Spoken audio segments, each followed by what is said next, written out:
श्री गुरुदेव दत्त म्हणतात, जर तुम्हाला आयुष्यात आनंदी राहायचे असेल तर तुमचे निर्णय तुमच्या परिस्थितीला बघून घ्या, दुनिया बघून नाही. कारण दुनिया फक्त निकाल बघते आणि ईश्वर तुमचे प्रयत्न बघतो. मित्रांनो, दत्तगुरूंचे हे विचार आणि त्यांचे गूढ तत्वज्ञान तुमच्या समोर मांडण्यासाठी मी मनापासून खूप मेहनत घेतली आहे. हे विचार तुमचे आयुष्य बदलू शकतात. तुमचा एक साधा लाईक माझ्यासाठी आणि या सेवेसाठी खूप मोलाचा ठरेल. त्यामुळे माझ्या मेहनतीसाठी व्हिडिओला एक लाईक नक्की करा. कॉमेंट मध्ये दिगंबरा दिगंबरा श्रीपाद वल्लभ दिगंबरा लिहायला अजिबात विसरू नका. आणि अशाच आध्यात्मिक प्रवासासाठी चॅनलला सबस्क्राईब पण करून घ्या. श्री गुरुदेव दत्तांचे स्वरूप हे केवळ एक देवता म्हणून नाही तर अवधूत म्हणून ओळखले जाते. अवधूत म्हणजे जो सर्व बंधनांच्या पलीकडे आहे. आजच्या काळात आपण सर्वजण एकाच गोष्टीने त्रस्त आहोत आणि ती म्हणजे चिंता आणि भविष्याची भीती.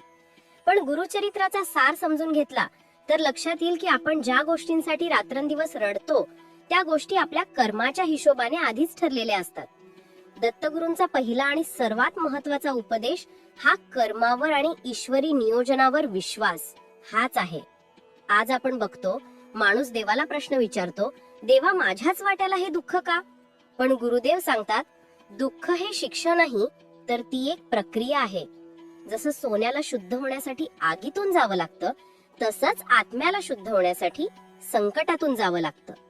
ज्याच्या आयुष्यात जेवढा जास्त संघर्ष, समजून जावे की नियतीने त्याच्यासाठी यशाचे शिखरही तेवढेच उंच ठरवलेले आहे. तुम्ही कधी विचार केलाय का, समुद्र एवढा विशाल आणि शक्तिशाली का आहे? कारण त्याने हजारो नद्यांचा वेग स्वतःमध्ये सामावून घेतला आहे, तरीही तो शांत आहे. माणसानेही तसेच असावे. बाहेर कितीही गोंधळ असो, लोकांची कितीही टीका असो, मनातून शांत राहणे हीच खरी शक्ती आहे. आपल्या दुःखाचे मूळ कारण काय आहे? आपण परिस्थिती बदलण्याचा प्रयत्न करतो पण स्वतःला बदलत नाही. गुरुदेव स्पष्ट सांगतात, तुझ्या हातात फक्त कर्म करणे आहे, फळ देणे हे माझे काम आहे. जेव्हा तुम्ही देवाकडे काही मागता आणि ते मिळत नाही तेव्हा निराश होऊ नका. याचा अर्थ असा आहे की देवाची तुमच्यासाठी काहीतरी वेगळी आणि मोठी योजना आहे. लहान मूल रडत असते की मला खेळायला चाकू पाहिजे, पण आई त्याला चाकू देत नाही.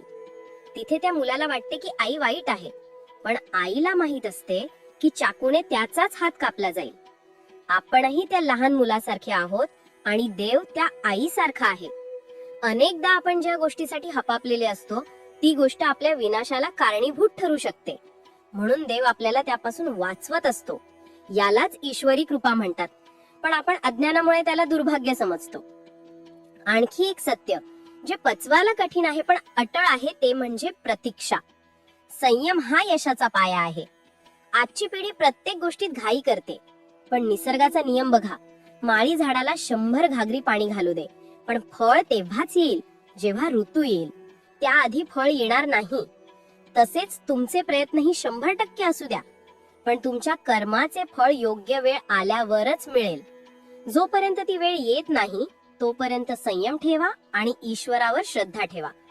श्रद्धा आणि सबुरी हे 2 शब्द साईनाथांनी वापरले, जे दत्तांचेच रूप आहेत. श्रद्धेचा अर्थ आहे देवाला काय करायचे आहे ते माहित आहे, आणि सबुरीचा अर्थ आहे देव ते योग्य वेळीच करेल. आपण म्हणतो की देव मला बघत नाही का, तो शांत का आहे? लक्षात ठेवा, जेव्हा शिक्षक परीक्षा घेत असतात तेव्हा ते शांत असतात. ते विद्यार्थ्यांच्या प्रश्नांना उत्तरे देत नाहीत.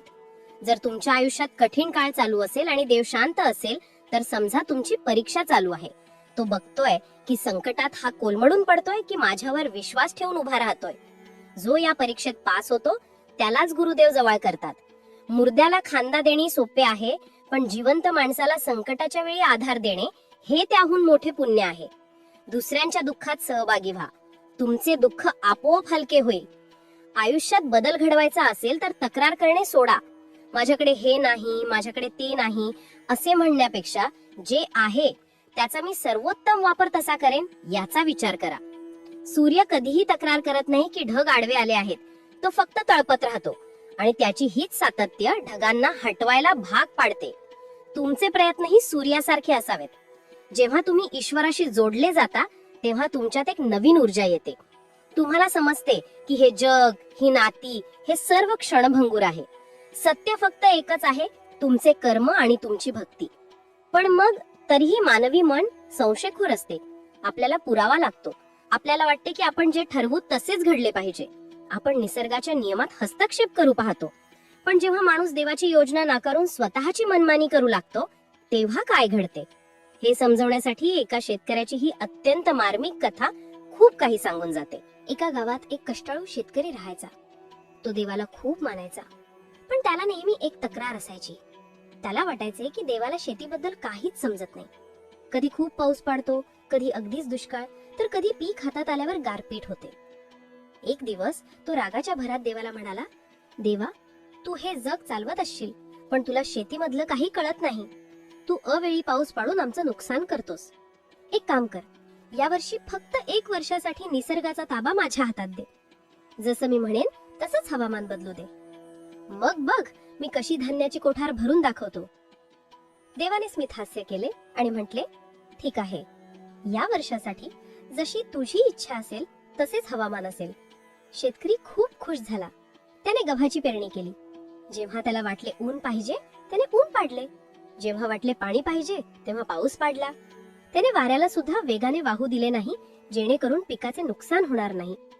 त्याने कडक ऊन, गारपीट, वादळ यापैकी काहीच येऊ दिले नाही. सर्व काही त्याच्या मनासारखे झाले. शेतात पीक जोमाने वाढले. गव्हाची रोपे हिरवीगार आणि उंच झाली होती. शेतकऱ्याचा आनंद गगनात मावेनासा झाला. तो मनातल्या मनात देवाला हसून म्हणाला, बघा, याला म्हणतात नियोजन. आता बघूया पिकाचे उत्पादन कसे विक्रमी येते ते. कापणीची वेळ आली. शेतकरी मोठ्या अभिमानाने विळा घेऊन शेतात गेला. त्याने पहिली पेंढी कापली. पण जेव्हा त्याने गव्हाच्या उंब्या, इयर ऑफ व्हीट, हातात घेतल्या, तेव्हा त्याच्या पायाखालची जमीनच सरकली. त्या उंब्या आतून रिकाम्या होत्या. त्यात गव्हाचा एकही दाणा भरला नव्हता. फक्त भुसा होता. त्याने दुसरी पेंढी कापली, तिसरी कापली. सर्व रोपे आतून पोकळ होती. तो हताश होऊन जमिनीवर बसला आणि रडत म्हणाला, देवा, हे काय झाले? मी तर सर्व काही योग्य केले होते. पाणी, ऊन, खत सर्व वेळेवर दिले. कोणत्याही संकटाची झळ लागू दिली नाही. तरीही पीक वाया का गेले? तेव्हा आकाशातून एक गंभीर आणि शांत वाणी उमटली, हे मानवा, हे तर होणारच होते, कारण तू रोपांना संघर्ष करूच दिलास नाहीस. तू त्यांना कडक उन्हात तापू दिलेस नाहीस. जोराच्या वाऱ्याशी लढू दिलेस नाहीस. तुला माहित आहे का, जेव्हा जोराचा वारा सुटतो तेव्हा ती रोपे स्वतःला वाचवण्यासाठी आपली मुळे जमिनीत अजून खोलवर रुजवतात. जेव्हा कडक ऊन पडते तेव्हा ती जगण्यासाठी स्वतःमधली सुप्त ऊर्जा जागृत करतात. या संघर्षातूनच त्या दाण्यांमध्ये सत्व निर्माण होते. देव पुढे म्हणाले, तू त्यांना फक्त सुविधा दिलीस, आव्हान दिले नाहीस. म्हणून ती रोपे बाहेरून तरी टवटवीत वाढली, पण आतून मात्र पोकळ राहिली. सोन्यालाही चमकण्यासाठी घणाचे घाव सोसावे लागतात आणि आगीत जळावे लागते. तसेच आयुष्यात संकटे आल्याशिवाय माणसाचे व्यक्तिमत्व घडत नाही.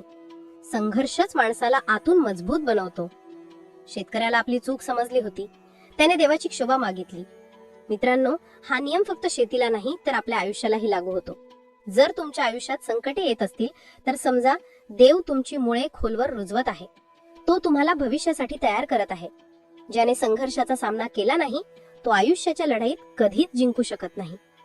म्हणून जेव्हा संकट येईल तेव्हा रडू नका, तर छाती ठोकून त्याला सामोरे जा आणि म्हणा, मी तयार आहे, कारण माझ्या ईश्वरावर आणि कर्मावर विश्वास आहे. कर्माचा नियम आपण समजलो, देवाची योजनाही समजली. पण बाहेरच्या संकटांशी लढणे सोपे आहे. तरीही माणूस दुःखी का आहे? कारण त्याचा खरा शत्रू बाहेर नाही तर त्याच्या आतच लटलेला आहे. तो शत्रू कोण आहे, जो तुम्हाला क्षणाक्षणाला जाळतोय आणि समाज तुमच्या चांगल्या कामात कसा अडथळा आणतो? सांभाळून राहा, कारण पुढच्या भागात आपण जाणून घेणार आहोत की मन आणि अहंकाराचा खेळ कसा चालतो आणि यातून सुटका कशी करून घ्यायची. ते एक रहस्य जे फक्त गुरुचरित्रात लपले आहे, ते आपण उलगडणार आहोत. माणसाच्या आयुष्यातील सर्वात मोठी शोकांतिका ही आहे की तो आयुष्यभर बाहेरच्या जगाशी लढत राहतो, पण ज्याच्याशी खरी लढाई करायची आहे तो शत्रू त्याच्या आतच लपलेला असतो. आणि तो शत्रू म्हणजे त्याचे स्वतःचे मन आणि अहंकार. गुरुदेव दत्त स्पष्ट करतात की या जगात तुमचे कोणीही वाईट करू शकत नाही जोपर्यंत तुमचे स्वतःचे मन तुम्हाला कमकुवत बनवत नाही. तुम्हाला माहित आहे का, मन हे आंधळे असते. मनाला भविष्याचे ज्ञान नसते, त्याला फक्त सध्याचे सुख हवे असते. विचार करा, एका रथाला 5 घोडे जोडलेले आहेत, पण त्या रथाचा सारथीच झोपलेला असेल तर ते घोडे रथाला कुठेही घेऊन जातील आणि शेवटी खड्ड्यात पाडतील. आपले शरीर हा रथ आहे, आपली इंद्रिये हे घोडे आहेत, मन हे लगाम आहे आणि आपली बुद्धी हा सारथी आहे. आजच्या काळात समस्या ही झाली आहे की बुद्धी जी मालक असायला हवी होती ती गुलाम झाली आहे आणि मन जे सेवक असायला हवे होते ते मालक झाले आहे. जेव्हा मन सांगते की आज काम नको करूया, आज आराम करूया, तेव्हा बुद्धीने त्याला आदेश दिला पाहिजे की नाही, आजचे काम आजच झाले पाहिजे. पण आपण मनाचे ऐकतो आणि तिथेच आपल्या अधोगतीची सुरुवात होते. गुरुदेव सांगतात, मनाला रिकामे ठेवू नका, कारण रिकामे मन हे सैतानाचे घर असते. जेव्हा तुम्ही रिकामे असता तेव्हाच तुम्हाला भूतकाळातील दुःख आणि भविष्य काळाची चिंता सतावत असते. जे लोक सतत कार्यरत असतात, ईश्वराच्या नामात दंग असतात, त्यांना डिप्रेशन किंवा नैराश्य कधीच येत नाही. मनाचा एक नियम आहे, त्याला एका वेळी एकच विचार करता येतो. जर तुम्ही त्यात श्री गुरुदेव दत्त हे नाम भरले तर तिथे चिंतेसाठी जागाच उरणार नाही. आता वळूयात दुसऱ्या महत्वाच्या मुद्द्याकडे, जो आजच्या समाजाचा आरसा आहे, तो म्हणजे निंदा आणि टीका. तुम्ही कितीही चांगले काम करा, लोक तुमच्या चुका शोधणारच. अगदी स्वतः भगवंत जेव्हा अवतार घेऊन पृथ्वीवर आले तेव्हा लोकांनी त्यांनाही सडले नाही, तर तुम्ही आणि आम्ही कोण आहोत? पण इथे दत्तगुरूंचे एक अद्भुत गुपित आहे. ते म्हणतात, निंदा करणाऱ्या व्यक्तीचा कधीही राग करू नका, उलट त्याचे आभार माना. का? कारण निंदा करणारा व्यक्ती फुकटात तुमचे कपडे धुण्याचे काम करत असतो. संतांनी म्हटले आहे, निंदकाचे घर असावे शेजारी. जेव्हा कोणी तुमची निंदा करतो, तुमच्या पाठीमागे तुमचे वाईट बोलतो, तेव्हा आध्यात्मिक गणितानुसार तो तुमची सर्व पापे स्वतःच्या माथी घेत असतो आणि त्याचे पुण्य तुम्हाला देत असतो. त्यामुळे जर कोणी तुमची बदनामी करत असेल तर खुश व्हा, कारण तुमची प्रगती होत आहे आणि तुमचा रस्ता साफ होत आहे. ज्या समाजात आपण राहतो तिथे 2 प्रकारचे लोक असतात. एक जे तोंडावर कडू बोलतात पण मनात निर्मळ असतात, आणि दुसरे जे तोंडावर साखरेसारखे गोड बोलतात पण पाठीत खंजीर खूप असतात. गुरुचरित्र आपल्याला शिकवते की सत्य बोलणारा माणूस कडू असू शकतो पण तो विश्वासघातकी नसतो. या उलट जो माणूस तुमच्या प्रत्येक गोष्टीला होला हो करतो, तुमची खोटी स्तुती करतो, त्याच्यापासून सावध राहा. तो त्या गोड विषासारखा आहे जो हळूहळू तुम्हाला मारतो. खऱ्या मित्राची ओळख हीच आहे की जो तुमची चूक तुमच्या तोंडावर सांगण्याची हिंमत ठेवतो आणि जगासमोर तुमची इज्जत झाकतो. पण दुर्दैवाने आपल्याला आपली चूक सांगणारी माणसं आवडत नाहीत आणि आपली स्तुती करणारे स्वार्थी लोक आपण जवळ करतो.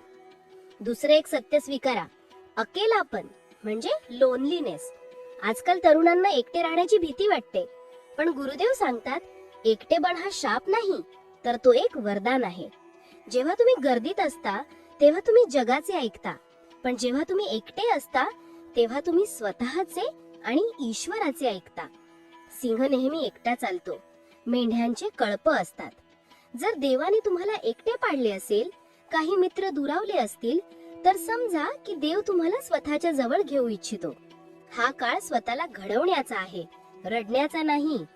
आणि लक्षात ठेवा, कर्माचा नियम कोणासाठीही बदलत नाही. हे जग ध्वनी म्हणजे एको सारखं आहे. तुम्ही डोंगरासमोर उभे राहून प्रेम ओरडलात तर प्रेमाचा आवाज परत येईल, आणि जर शिव्या दिल्यात तर शिव्याच परत येतील. तसेच तुम्ही कोणाचे चांगले केले असेल तर ते कोणत्या ना कोणत्या रूपात व्याजासकट तुमच्याकडे परत येईल.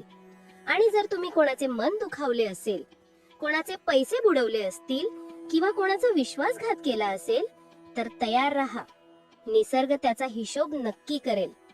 अनेकदा आपण बघतो की वाईट कामं करणारे लोक मजेत असतात आणि चांगले लोक दुःखात असतात. आपल्याला वाटतं की देवाच्या घरी अंधेर आहे, पण तसे नसते. ज्यांचे पाप वाढले आहे त्यांना देव थोडी दोरी लांब सोडतो, जेणेकरून त्यांना वाटावे की आपणच राजे आहोत. पण जेव्हा ती दोरी खेचली जाते तेव्हा त्यांना सावरून राहायलाही वेळ मिळत नाही.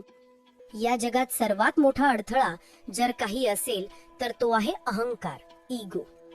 मी कोणीतरी आहे, हे पद माझे आहे, माझ्यामुळेच हे घर चालले आहे, हा मीपणाच माणसाच्या विनाशाचे कारण आहे. रावण, कंस, दुर्योधन यांच्याकडे काय कमी होते? धन, शक्ती, बुद्धी सर्व काही होते, पण फक्त एका अहंकारामुळे त्यांचा सर्वनाश झाला. अहंकार हा त्या फुग्यासारखा आहे जो बाहेरून खूप मोठा दिसतो, पण एक छोटीशी सुई म्हणजे सत्य त्याला फोडण्यासाठी पुरेशी असते. आपल्या शरीरातच अहंकाराचा आणि नम्रतेचा एक अद्भुत धडा लपलेला आहे, जो आपण रोज अनुभवतो पण कधी लक्षात घेत नाही. यासाठी एक प्राचीन दृष्टांत आहे जो तुमचे डोळे उघडेल. एकदा शरीरातील दातानं स्वतःच्या शक्तीचा खूप गर्व झाला.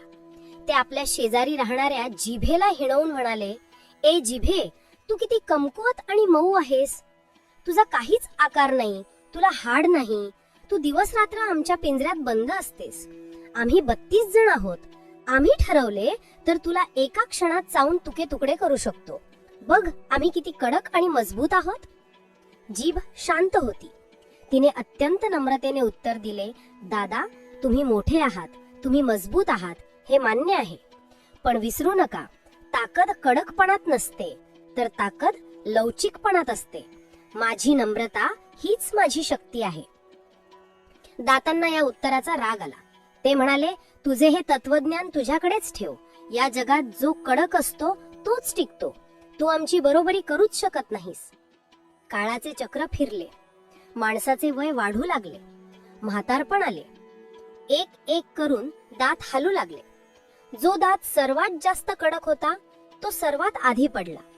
वेदना सहन करत एकेकाळी गर्वाने ताठरलेले ते 32 दात म्हातारपणी कोलमडून पडले.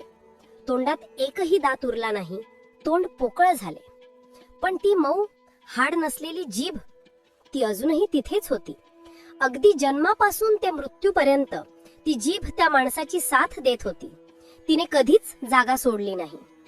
जेव्हा शेवटच्या श्वासाला त्या माणसाने पाणी मागितले, तेव्हा ते पाणी घशाखाली उतरवायला त्या मजबूत दातांची नाही, तर त्या नम्र जिभेचीच गरज लागली. गुरुदेव दत्तांनी यातून जगाला एक महान सत्य सांगितले आहे. जे झाड वादळात ताठ राहते ते मुळासकट उखडून पडते, पण जे गवत वादळ बघून नम्रतेने खाली वागते ते वादळ गेल्यानंतर पुन्हा टौलाने उभे राहते. अहंकार तुम्हाला ताठ बनवतो आणि तोडतो. नम्रता तुम्हाला वाकायला शिकवते आणि जगायला शिकवते. जर तुम्हाला वाटत असेल की तुम्ही कोणापेक्षा श्रेष्ठ आहात, तर आठवण ठेवा, स्मशानात तुमच्यासारख्या लाखो श्रेष्ठ लोकांची राख पडलेली आहे. आज जे तुमचे आहे ते उद्या दुसऱ्याचे असेल. ही खुर्ची, हा बंगला, हे नाव सर्व काही भाड्याचे आहे. मालकी हक्क फक्त त्या वरचाचा आहे. ज्या दिवशी तुम्ही हा मीपणा सोडाल त्या दिवशी तुम्हाला समजेल की जग किती सुंदर आहे. वाद घालून जिंकण्यापेक्षा मौन राहून जिंकणे कधीही श्रेष्ठ.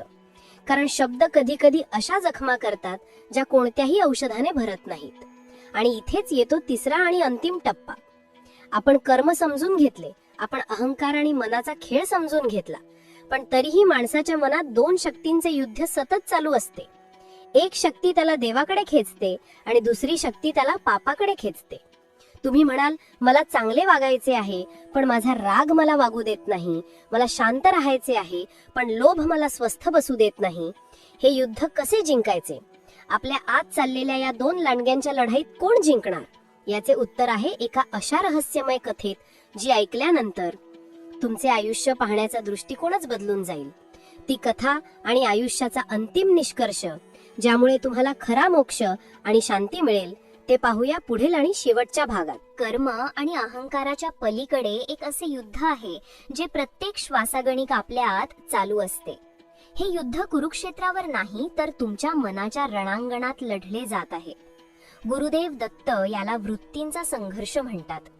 तुम्हाला कधी प्रश्न पडला आहे का की एकाच वेळी आपल्याला खूप शांत, सात्विक आणि प्रेमळ वाटावे आणि त्याच वेळी अचानक मनात कोणाबद्दल तरी तीव्र राग, मत्सर किंवा वासना निर्माण व्हावी?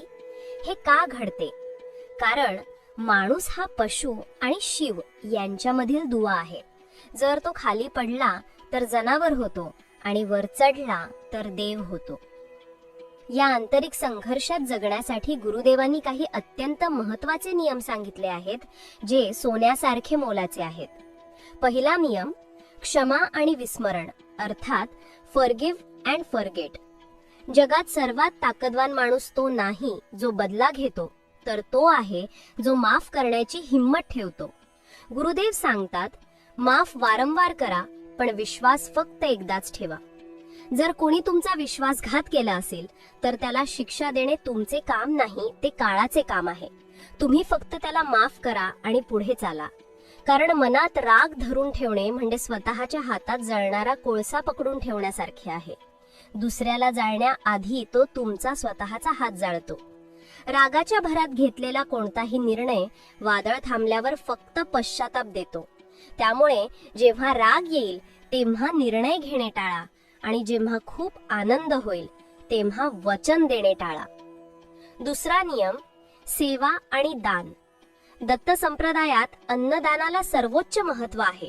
गुरुचरित्र सांगते की ज्याच्या घरी आलेला अतिथी किंवा भिक्षुक जेवल्याशिवाय परत जात नाही, त्याच्या घरी साक्षात अन्नपूर्णा वास करते. तुम्ही मंदिरात किती सोनं अर्पण करता याने देवाला फरक पडत नाही, पण तुम्ही एखाद्या भुकेल्या जीवाची भूक भागवता का हे तो नक्की बघतो. लक्षात ठेवा, अन्न आणि पाणी हेच असे दान आहे जे घेणारा तृप्त होऊन म्हणतो, बस झाले, अजून नको. बाकी धन, कपडे, वस्तू कितीही दिल्या तरी माणसाचे समाधान होत नाही. म्हणून जेव्हा जमेल तेव्हा अन्नदान करा. हाताने केलेले दान आणि मुखाने घेतलेले नाम कधीच वाया जात नाही. तिसरा नियम, नात्यांचे सत्य. या जगात सर्व नाती देवाणघेवाणीवर आधारित आहेत. फक्त आई वडिलांचे प्रेम हे निस्वार्थ आहे. आजकाल लोक शांती शोधण्यासाठी तीर्थयात्रेला जातात, हिमालयात जातात. पण गुरुदेव विचारतात, जर तुझे वृद्ध आई वडील घरात रडत असतील तर तुला काशी किंवा रामेश्वराच्या यात्रेत देव कसा भेटेल? तुमचे पहिले तीर्थ तुमच्या घरात आहे. मातृदेवो भव, पितृदेवो भव. ज्याने आपल्या आई वडिलांची सेवा केली त्याला देवाला शोधायची गरज पडत नाही. देव त्याला शोधत त्याच्या घरी येतो. पुंडलिकाची भक्ती बघून विठ्ठल विटेवर उभा राहिला, हे याचेच ज्वलंत उदाहरण आहे. चौथा नियम, वाणीचा संयम. पाणी मर्यादा सोडली की गाव बुडतं आणि वाणीने मर्यादा सोडली की संसार बुडतो. माणसाचे पतन त्याच्या जिभेमुळेच होते, मग ते खाण्यातला असंतुलन असो किंवा बोलण्यातला कडवटपणा. शब्द हे बाणासारखे असतात, एकदा सुटले की परत घेता येत नाहीत. द्रौपदीच्या एका वाक्याने महाभारत घडले. त्यामुळे बोलताना तोल सांभाळा. जिथे तुमची किंमत नाही तिथे मौन राहणे हे सोन्यापेक्षा मौल्यवान आहे. पण ह्या सर्व चांगल्या गोष्टी माहीत असूनही आपण त्या आचरणात का आणू शकत नाही? आपण ठरवतो की आजपासून मी रागवणार नाही, आजपासून मी चांगले वागेन, पण पुन्हा आपण त्याच चुका करतो. असे का? याचे उत्तर देण्यासाठी गुरुदेव एक प्राचीन आणि रहस्यमय उदाहरण देतात, जे मानवी स्वभावाचे अंतिम सत्य उलगडते. एका शिष्याने आपल्या गुरूंना अत्यंत व्याकुळ होऊन विचारले, गुरुदेव, मला खूप भीती वाटते. माझ्या आत सतत एक लढाई चालू असते. कधी मला वाटते की मी खूप चांगला आहे, दयाळू आहे, पण कधी कधी माझ्या आतून इतके वाईट विचार येतात, इतका राग आणि मत्सर येतो की मला माझीच भीती वाटते. हे दोन विरोधी स्वभाव माझ्याच आत कसे असू शकतात? मी नक्की कोण आहे, चांगला की वाईट? गुरुदेव शांतपणे हसले. त्यांनी शिष्याच्या डोळ्यात बघून सांगितले, बेटा, ही लढाई फक्त तुझी नाही, ही प्रत्येक माणसाची कहाणी आहे. तुझ्या आत दोन लांडगे म्हणजे वुल्व्स लढत आहेत. शिष्य आश्चर्यचकित झाला. दोन लांडगे? गुरुदेव म्हणाले, हो. त्यातला पहिला लांडगा हा अंधाराचा प्रतीक आहे. तो म्हणजे तुझा राग, तुझा अहंकार, तुझा लोभ, तुझा द्वेष, तुझी वासना आणि तुझी असत्य बोलण्याची सवय. तो क्रूर आहे, त्याला फक्त नाश करायचा आहे. तो तुला सतत खाली खेचतो, तुला अस्वस्थ करतो. गुरुदेव पुढे म्हणाले, आणि दुसरा लांडगा तो प्रकाशाचा प्रतीक आहे. तो म्हणजे तुझे प्रेम, तुझी शांती, तुझी दया, तुझी विनम्रता, तुझे सत्य आणि तुझी श्रद्धा. तो शांत आहे, तो तुला देवासोबत जोडून ठेवतो. शिष्याने थरथरत्या आवाजात विचारले, गुरुदेव, हे युद्ध तर भयानक आहे, पण मला सांगा, या युद्धात शेवटी कोणता लांडगा जिंकतो, चांगला की वाईट? गुरुदेव क्षणभर थांबले. वातावरणात एक गूढ शांतता पसरली आणि मग त्यांनी जे उत्तर दिले त्यातच जीवनाचे संपूर्ण सार सामावलेले होते. गुरुदेव म्हणाले, बेटा, जिंकतो तोच लांडगा ज्याला तू खाऊ घालतोस. शिष्याला साक्षात्कार झाला. गुरुदेव समजावत म्हणाले, तुझे लक्ष म्हणजे अटेन्शन हेच त्यांचे अन्न आहे. जर तू दिवसभर लोकांची निंदा करशील, रागाचा विचार करशील, बदला घेण्याचा विचार करशील, तर तू त्या वाईट लांडग्याला अन्न देत आहेस. तो रोज अजून ताकदवान होईल आणि एक दिवस तुझा पूर्ण ताबा घेईल. मग तू चाहूनही चांगले वागू शकणार नाहीस. पण जर तू तुझे लक्ष नामस्मरणात ठेवले, दुसऱ्यांना मदत करण्यात घालवले, सत्संग ऐकण्यात घालवले आणि क्षमा करण्यात घालवले, तर तू त्या चांगल्या लांडग्याला अन्न देत आहेस. मग वाईट विचार कितीही आले तरी ते उपाशी मरतील, कारण त्यांना तुझा आधार मिळणार नाही. मित्रांनो, हेच जीवनाचे अंतिम सत्य आहे. साधना म्हणजे दुसरे तिसरे काहीही नसून आपल्या आतल्या त्या चांगल्या वृत्तीला, त्या दैवी तत्वाला रोज थोडे थोडे अन्न देणे आहे. तुमची संगत, तुमचे विचार आणि तुमचे कर्म ठरवतात की तुम्ही कोणाला ताकदवान बनवत आहात. राग येण्यापूर्वी दया निवडा, लोभ करण्यापूर्वी उदारता निवडा. जेव्हा तुमच्या मनाला ह्या बाहेरच्या गोंगाटापासून आराम मिळतो, तेव्हाच ते निर्मळ होते आणि निर्मळ मनातच दत्तगुरूंचे वास्तव्य असते. संघर्ष बाहेर नाहीच, संघर्ष आत आहे. आणि जी व्यक्ती स्वतःच्या मनावर विजय मिळवते ती जगावर राज्य करते. लक्षात ठेवा, पहाडाची उंची तुम्हाला चढण्यापासून रोखत नाही, तर तुमच्या बुटात घुसलेला छोटासा खडा तुम्हाला चालण्यापासून रोखतो. तो खडा म्हणजे तुमचे दोष आहेत, त्यांना काढून टाका. तुमचा प्रवास सुखकर होईल. आज आपण दत्तगुरूंच्या वाणीतून हे 3 अद्भुत मंत्र शिकलो. कर्मावर विश्वास, अहंकाराचा त्याग आणि आतल्या चांगल्या वृत्तीचे पोषण. हे विचार फक्त ऐकू नका, तर ते जगण्याचा प्रयत्न करा. तर मित्रांनो, श्री गुरुदेव दत्तांचे हे अनमोल विचार तुम्हाला कसे वाटले?